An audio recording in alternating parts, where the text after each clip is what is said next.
Je pense qu'il y a eu beaucoup d'erreurs.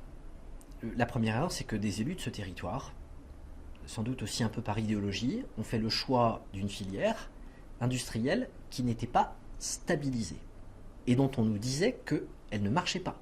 Qui nous le disait?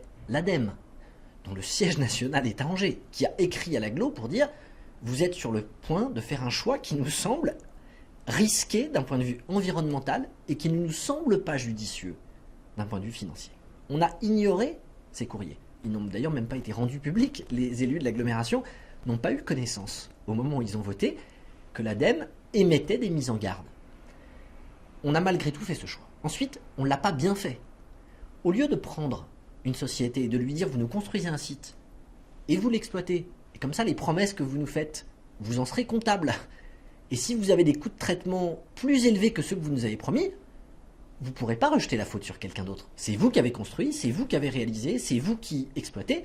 S'il y a un problème, c'est vous. Vous ne pouvez pas nous demander de rallonge. C'est pas le choix qui a été fait. On a dit à une société, vous construisez, et on a dit à une autre, vous exploitez. Bilan quand on a eu un problème.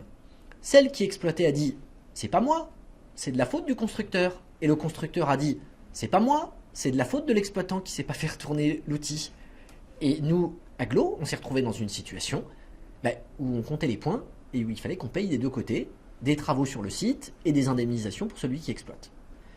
On n'a pas bien choisi l'emplacement, on l'a placé proche de quelques maisons, ce qui a entraîné un contentieux avec les riverains. Maintenant, je pense aussi que les promesses, entre guillemets, qui nous ont été faites sur le niveau de performance, elles n'étaient pas réalistes au regard de la filière de tri, de la manière dont les choses se passent, de la maturation industrielle du processus. Donc là, vous semblez satisfait de ce à quoi on aboutit là?